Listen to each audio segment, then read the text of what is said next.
Hey guys, it is time for some more bears. Life-size brown bear here in Saskatchewan.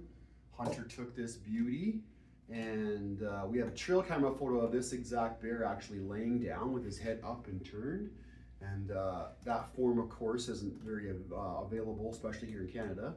So I have a form that fits body-wise or close to body-wise, and we're going to alter the hell out of it because that's what we do. So this will be a video quickly on trying to figure out how to do that. I did ask this form to be poured with no metal rod, threaded rod, but it has rods, and I'm pretty mad because it's going to make this a hell of a lot more work. But yeah, we're going to take this body, put it on its side, take the body basically and turn it back and twist the head, and we're going to have the arms, rather than being straight down, they're going to be out sort of like this, one forward, one this way, with the legs, back legs out. So wish me luck. It's a major alteration. I've done this before, but I thought I'd take a little video of doing something like this because it is a pretty major job. So welcome, and hope you guys like it. Wish me luck. Okay, quick little test fit of the hide. Nice chocolate bear. Everything fits very, very good. The head's good, neck's good. Everything fits and lines pretty good here. The belly on the form is a little bit bigger than what this bear actually was, a spring bear. So may have to do a little bit of trimming, or we'll have to do some trimming there. But other than that, it looks like it's pretty close, so it's a good test fit. And put this bear on its side, and we'll talk about some things. Okay, quick rundown. Here's the form. Like I said, the belly's a little bit big, so I'm going to take off some of this belly girth under the bottom, create a flat spot almost where it's going to lay on the ground like it would be normally, being pressed by the ground. I'm going to cut both front legs at the elbows and tip them from down going forward, so that they're laying like this. Maybe one kicked out a little bit. And then this portion is going to get cut here. I'm going to take out a bunch of girth to bring these two knees together. So they're going to be closer together. I'm going to twist those hips because the reference photo that we have has these legs kicked out to the side, not just sort of bent and then laying down like a dog would lay. So it's going to be a little complicated, but this form's going to wind up in probably 10 pieces. Step one. So there's the first couple cuts. I took the shoulder and it wedged it out, and then cut away a piece of the forearm. And then I'll take that foot and bend it down, don't get me wrong, but then the head and the shoulder, or the head and the neck, will get twisted and turned and leveled out. And I'll work on the back leg here to get that leveled out and see how it works. Okay, so like I said, here's the piece. Bend up, well, that's where it's going to line up, right? So now that bends up and adjusts proper.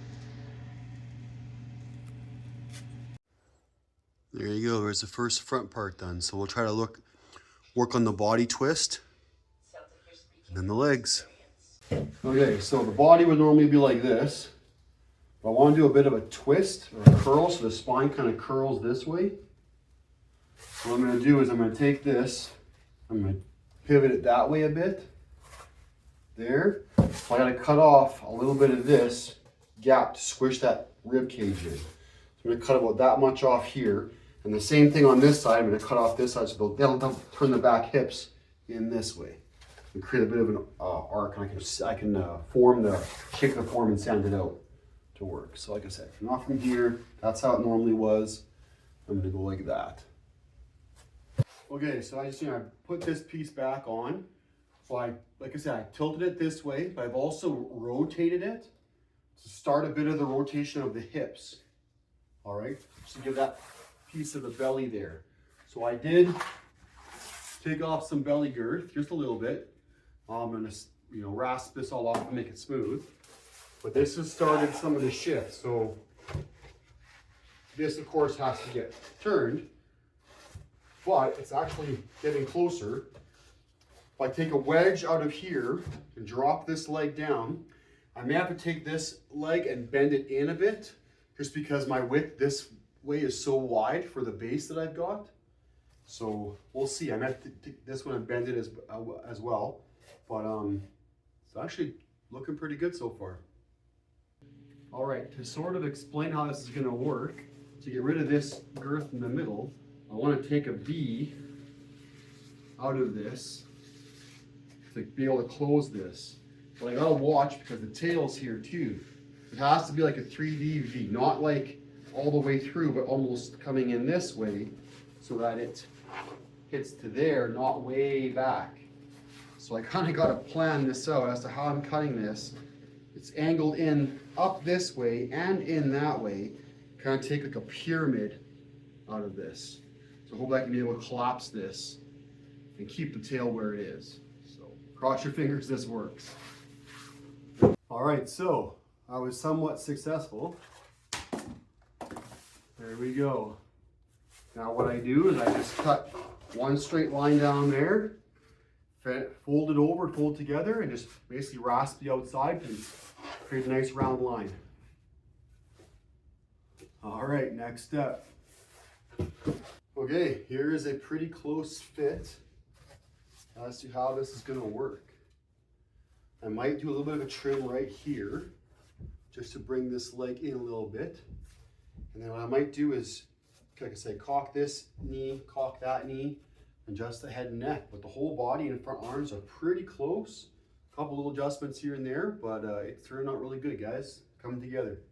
It's only been about, shoot, I don't know, hour and a half, so not bad. Not bad at all.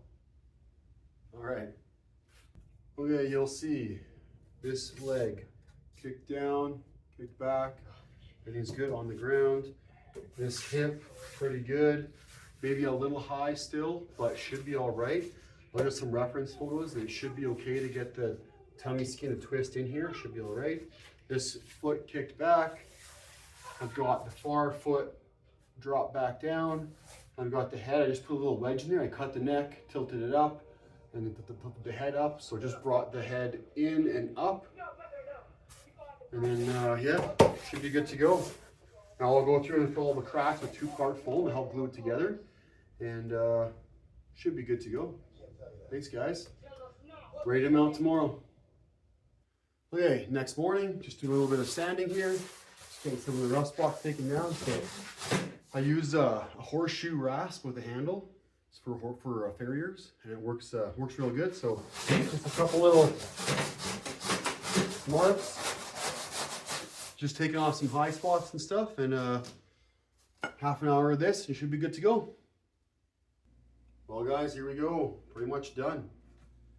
Probably about 5.5 hours to do the whole thing. A little longer than I thought, to be honest, but pretty close.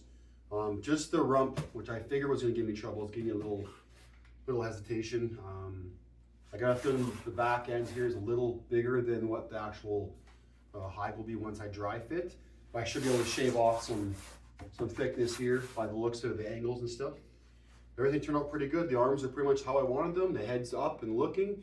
The big thing I wanted is that this is a ground piece on the floor, and I wanted that berry to be looking up sort of at you.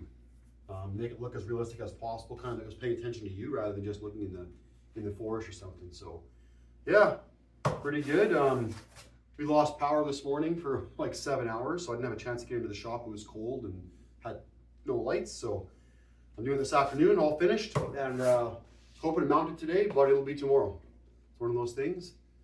Yeah, thanks for watching, guys, and show you some close-ups of this, maybe some pictures of the mount once it's done if I remember. Ciao.